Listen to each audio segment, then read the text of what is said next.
39వ వచనం. యేసు రాయి తీసివేయడం చెప్పగా చనిపోయిన వాని సహోదరుని మార్త, ప్రభువా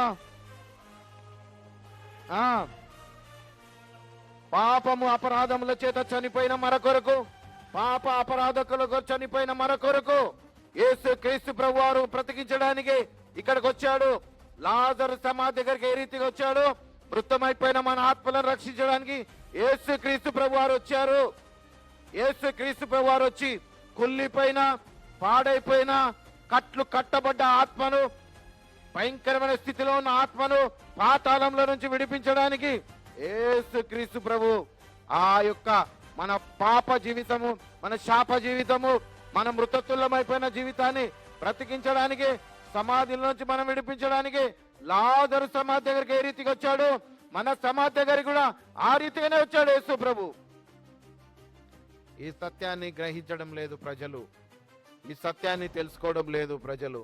యేసుక్రీస్తు ప్రభు రాకడా నిన్ను బ్రతికించడం, యేసుక్రీస్తు ప్రభు రాకడా నిన్ను మృతుల్లో నుంచి లేపడం, యేసుక్రీస్తు ప్రభు రాకడా నిన్ను నిత్య జీవానికి వారసుడిగా చేయడం, యేసుక్రీస్తు ప్రభు రాకడా నిన్ను పరలోక రాజ్యం చేర్చడం, యేసుక్రీస్తు ప్రభు రాకడా మృతుతుల్యమైపోయిన నీ ఆత్మకు జీవం ఇవ్వడానికి యేసు ప్రభు లాజరు సమాధి దగ్గరికి ఏ రీతిగా వచ్చాడో నీ నా సమాధి దగ్గర కూడా మన ఆ రీతిగానే వచ్చాడు. చూడండి, రోమీలకు రాసిన పత్రిక 6వ అధ్యాయము, రోమా 6వ అధ్యాయము 23వ వచనం.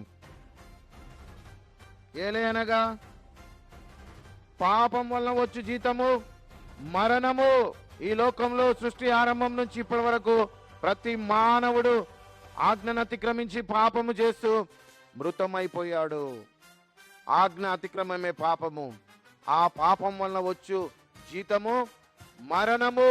ప్రతి ఒక్కటి మరణం ఏలుతుంది, ప్రతి ఒక్కరిని మరణం సవాల్ చేస్తుంది, ప్రతి ఒక్కడి పైన మరణ మృదంగం మ్రోగుతుంది.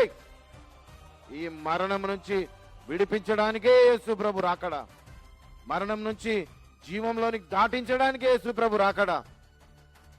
అందుకే యేసు ప్రభు వచ్చాడు ఈ లోకానికి.